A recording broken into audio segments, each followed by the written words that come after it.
I need you to stop everything you are doing right now because what I am about to tell you is not speculation, is not analysis, and is not theory. At 7:43 this morning, 3 Republican Senate leaders walked into Mitch McConnell's office for what was supposed to be a routine leadership meeting. They walked out 47 minutes later, and within 2 hours, Washington had erupted into the most consequential internal party revolt since Watergate. This is not about policy disagreements. This is about senior Republicans concluding that Donald Trump has become ungovernable, and what triggered it will shock you. If you care about what happens next, subscribe to this channel right now and turn on notifications, because the next 72 hours will determine whether the Republican Party survives intact or fractures completely. Let's go. Here's what nobody is reporting yet. Here is what I have confirmed through 3 separate sources inside the Senate Republican Conference.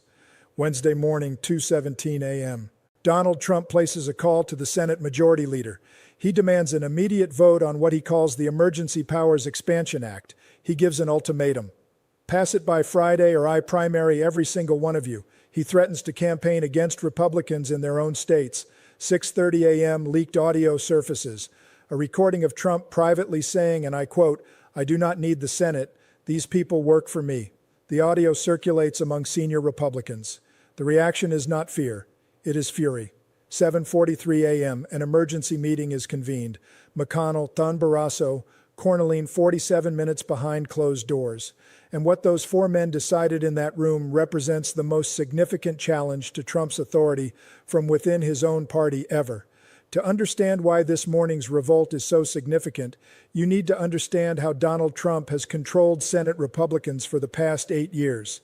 This is not about ideology. This is not about policy. This is about fear. And fear, when weaponized effectively, can control an entire political party. Let me give you 3 examples that every Republican senator understands intimately. 2020, Mitt Romney votes to convict Trump in the first impeachment trial. Trump's response is immediate and vicious, complete and total disgrace. Romney is censured by his own state party. He is isolated. He is politically damaged.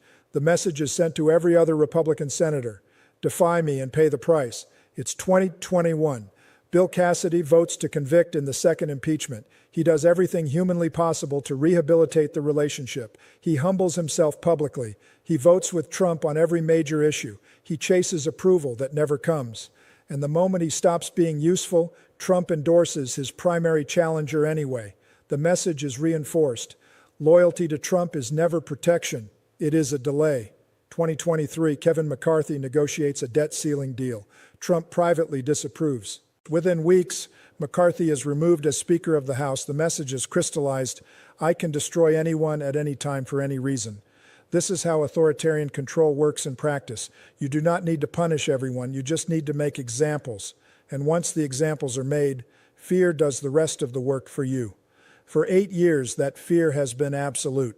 Republican senators have watched careers end, watched colleagues destroyed, watched the price of defiance played out in real time, and they have calculated every single time that obedience is safer than resistance. But here's what Trump did not account for. Fear only works until people realize the threat is not going away.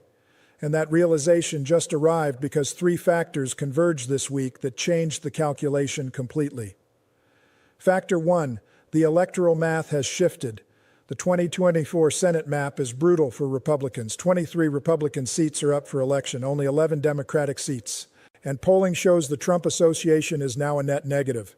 Specific data from Montana, Ohio, Pennsylvania shows Republicans down 6 to 8 points when directly tied to Trump.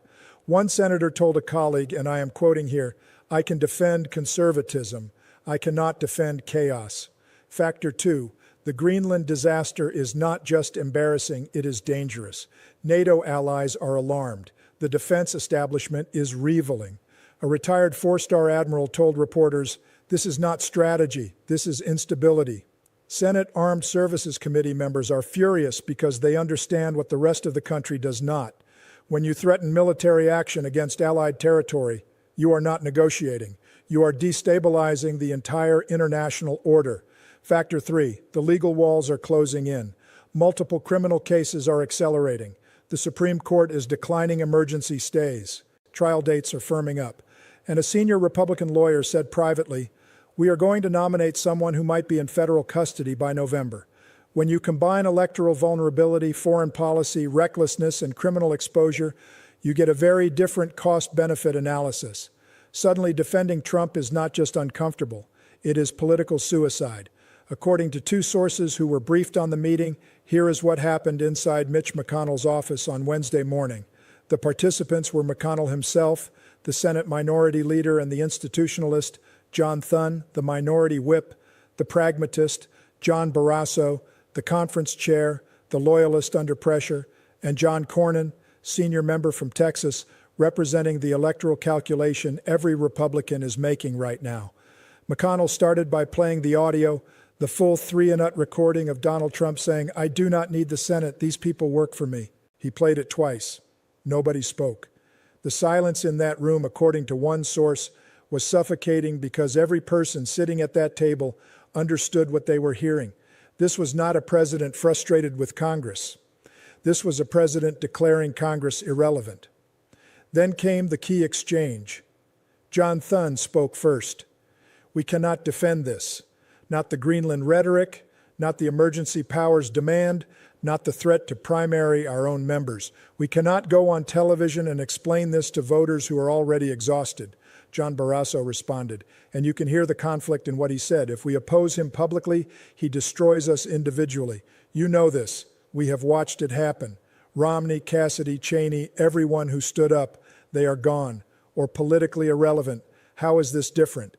Mitch McConnell leaned forward. "Here is how it is different. He is going to destroy us anyway. The question is not whether we survive politically. The question is whether we go down defending him or defending the institution. And I am telling you, if we do not draw a line right now, there will be no institution left to defend." John Cornyn added the electoral reality. "Texas polling has me down 4 points. Every single point is Trump-adjacent chaos. My voters do not want this anymore. They want stability. They want governance. They do not want their senator explaining why the president is threatening to invade Greenland. And this is where it gets critical, because what McConnell proposed was not just symbolic resistance, it was structural. He laid out a plan, draft a joint letter to the White House, state clearly that the Senate will not vote on emergency powers expansion, announce that leadership will not campaign with Trump unless the foreign policy rhetoric is moderated, and threatened that if he initiates primaries against sitting senators, leadership will support incumbents with the full war chest of the National Republican Senatorial Committee. McConnell looked at each man. "I need to know right now. Are you with me on this?" DH said yes immediately. Cornyn said yes. Barrasso sat in silence for what one source described as the longest 30 seconds of the meeting. Then he said, "You are asking me to commit political suicide." McConnell responded, "I am asking you to do your job." Barrasso said yes. 4 men, 4 votes. And with that, the structure that has held the Republican Party together for 8 years began to crack.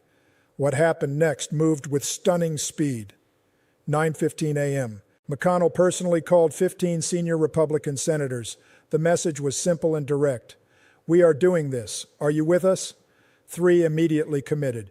Mitt Romney, Susan Collins, Lisa Murkowski. These were expected, but 2 commitments shocked everyone involved. Lindsey Graham and Marco Rubio. Let me stop here because Graham's decision is the earthquake. This is Donald Trump's most vocal defender. This is the man who played golf with Trump last weekend. This is the senator who has gone on television hundreds of times to defend every Trump controversy, every indictment, every investigation, and he just broke. According to a source close to Graham, he told colleagues in a private call, "I have defended everything, the indictments, the investigations, the rhetoric.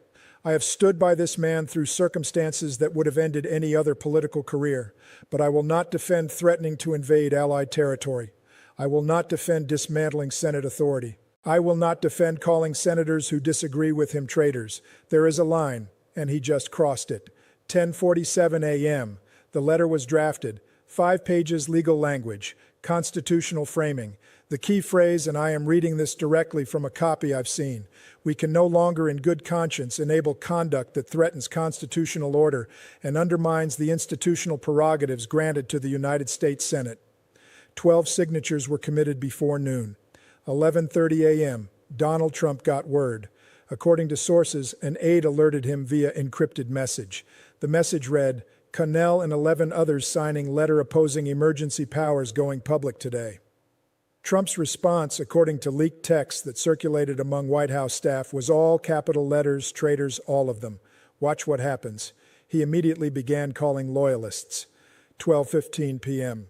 He personally called Lindsey Graham. The call lasted less than 2 minutes.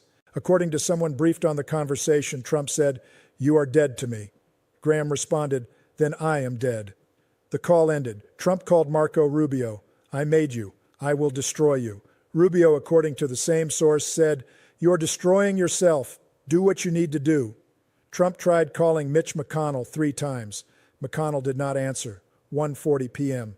The split became visible to the outside world. House Republicans issued a statement of full support for the president. Senate Republicans were conspicuously silent. Political reporters noticed the gap immediately. By 2 p.m., every major outlet was running stories about Senate Republican leadership, refusing to back Trump's emergency powers demand. 3:00 p.m. The letter leaked, and this leak was intentional. The Washington Post received a copy. Politico confirmed the signatures within minutes. By 3:15, the full text was published everywhere, and the political world understood immediately what was happening. This was not a private disagreement, this was open revolt. But here is the detail that leaked 20 minutes after the letter went public. Here is the part that shows you how serious this is. According to a senior Republican strategist who has seen the internal documents, Senate leadership has prepared a 3-stage contingency plan for what happens if Trump retaliates. Stage 1. If Trump attacks publicly, 5 additional senators issue supporting statements.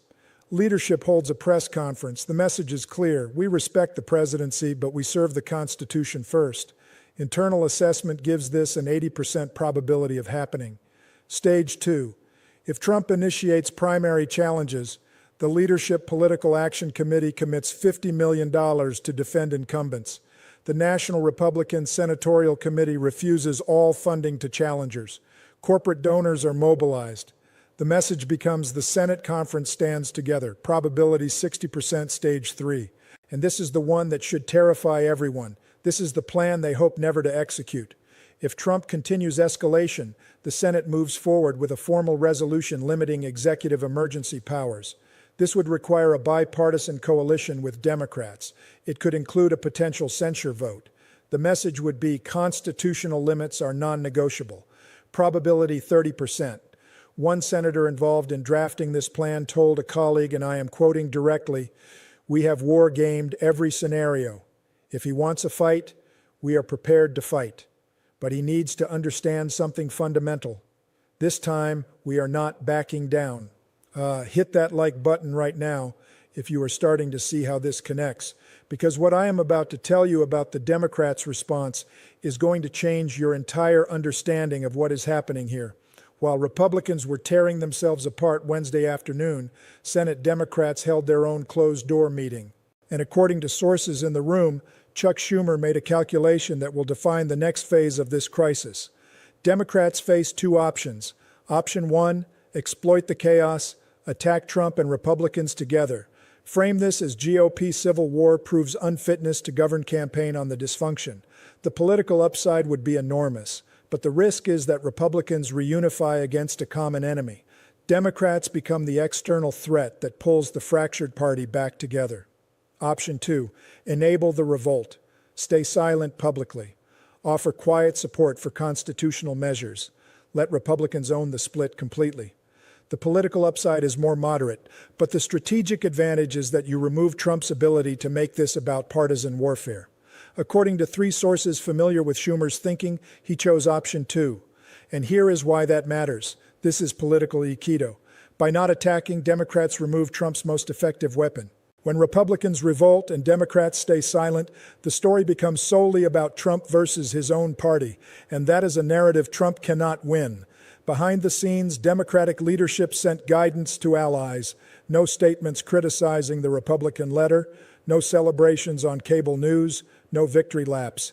Instead, quiet offers to co-sponsor emergency powers, limitation legislation if Republicans move forward. The The message to Senate Republicans is simple: we will help you do the right thing without making you pay a political price for it.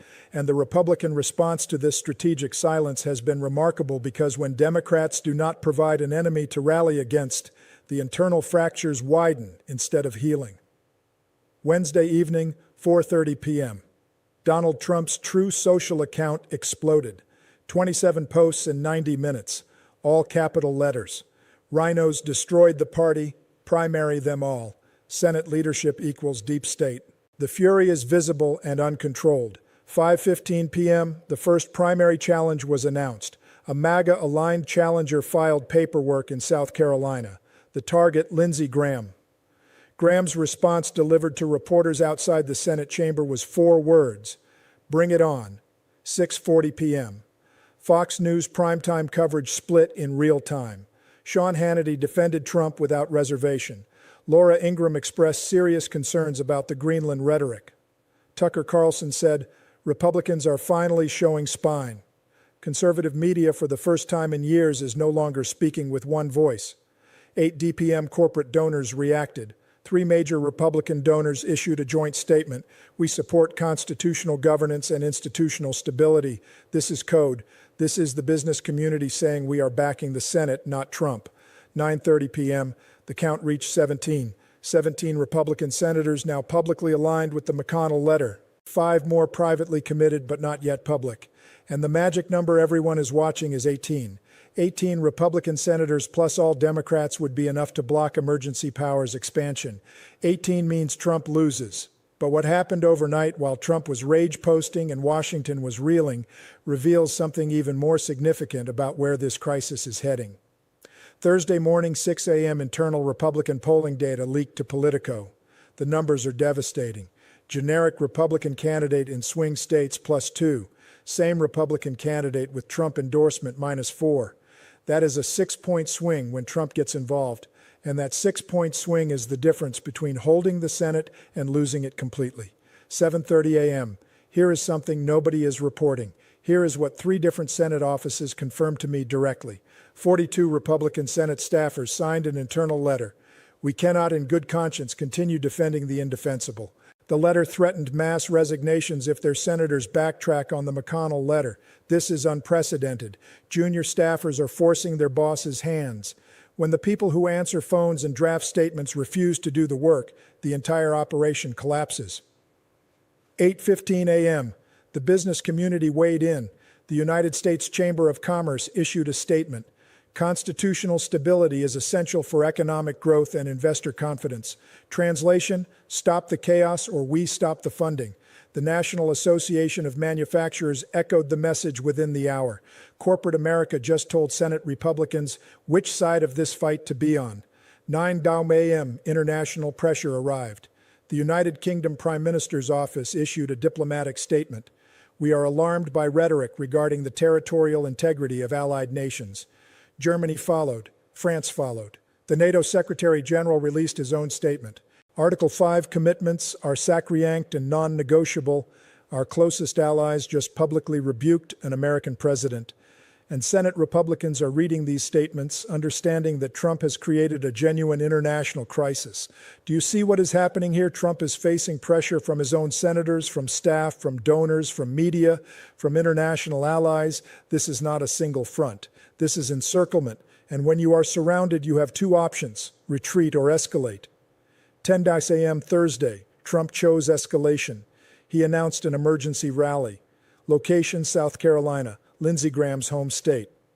Date: this Saturday. The message is transparent: real Republicans versus Rhinos. This is Trump declaring war on his own party in the most public way possible. 11:30 a.m., White House meeting. Trump assembled his most loyal House allies: Margaret Taylor Greene, Matt Gaetz, Lauren Buartert, the House Freedom Caucus chair. They are planning what one source called a maximum pressure campaign against Senate Republicans. 12:45 p.m., the threat level rose. Trump posted on Truth Social, "The 17 traitors will pay." He called for protests at Senate offices. Federal law enforcement immediately elevated security concerns. U.S. Capitol Police went on heightened alert. 100 p.m., Mitch McConnell responded. His spokesperson issued a statement. Threats and intimidation will not deter us from our constitutional responsibilities. The Senate does not work for any individual. We serve the American people and the Constitution. But here is what McConnell did that the statement does not mention. Here is what 3 sources confirmed. He quietly reached out to 5 Democratic senators, not Chuck Schumer, too visible, moderate Democrats, Joe Manchin, Kirsten Sinema, John Tester, Sherrod Brown, Bob Casey. The message was direct. If we move forward with emergency powers limitation, will you support it? All 5 said yes. The math is done. 17 Republicans committed, 5 Democrats willing, 22 votes. You only need 18 to block emergency powers. With a simple majority, Trump just lost. He does not know it yet, but the revolt succeeded. Let me step back and explain why what happened in the last 48 hours represents a fundamental shift in American politics. This is not just about one crisis. This is about the mechanism of authoritarian control breaking down in real time. First, fear no longer works as a control mechanism. Trump's entire power structure has depended on one simple calculation. Republicans are more afraid of him than they are of electoral consequences. That calculation just reversed. When your political survival requires distance from Trump rather than loyalty to Trump, fear inverts. You cannot primary 17 senators. The Republican Party cannot survive that civil war, and every senator doing this math right now understands it. Second, collective action breaks authoritarian control. Authoritarians exploit isolation. They pick off targets one by one. Romney alone destroyed, Cassidy alone humiliated. But when targets act together, when they commit to each other publicly and in writing, the dynamic changes completely.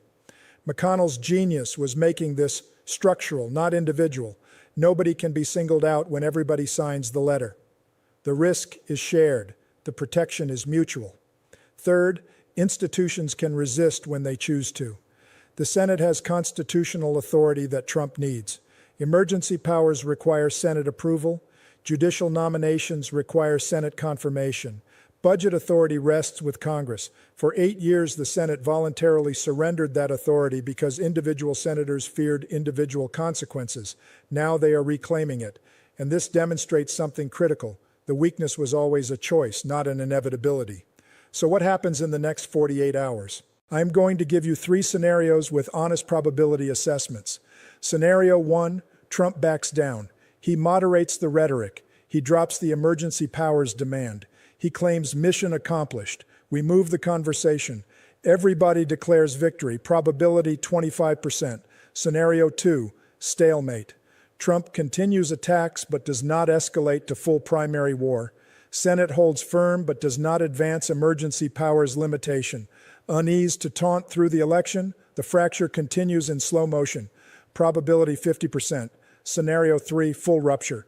Trump launches all-out primary challenges. Senate passes emergency powers limitation with Democratic votes. Formal split in the Republican Party. Electoral catastrophe in November. Probability 25%. My assessment based on conversations with 8 different Senate offices. Scenario 2 slowly drifting towards Scenario 3. The split will not heal. It will widen, but gradually, not explosively. Trump will keep pushing. Republicans will keep resisting, and the gap between them will grow every single day until something breaks permanently. So let me bring this full circle. Here's what you need to understand about what happened this week. This revolt is not about Greenland. It is not about tariffs. It is not about policy disagreements. This is about who controls the Republican Party. Donald Trump demanded absolute authority. The Senate said no, and that no changes everything. The fracture is structural, not emotional. This is not angry senators having feelings. This is calculated political survival. When the electoral math changes, when defending Trump costs you your seat, behavior changes. Loyalty becomes liability. But here is what worries me. Here is what should concern every American, regardless of party. When authoritarians feel cornered, they escalate. Trump has never faced internal revolt like this before. His pattern when threatened is to attack harder. What happens when that attack targets not Democrats but his own party? Can the Republican Party survive a civil war? Can American democracy survive the Republican Party tearing itself apart? I do not have those answers. Nobody does. But we are going to find out soon. Subscribe to this channel right now. Hit that notification bell because in the next 48 hours, 3 things will happen. Trump will either back down or double down. Senate Republicans will either hold firm or fracture, and we will know whether this revolt becomes revolution or just another failed resistance. I will be here breaking down every development as it happens. You will not get this analysis anywhere else. The next 72 hours determine whether Trump controls the Republican Party or whether the Republican Party finally controls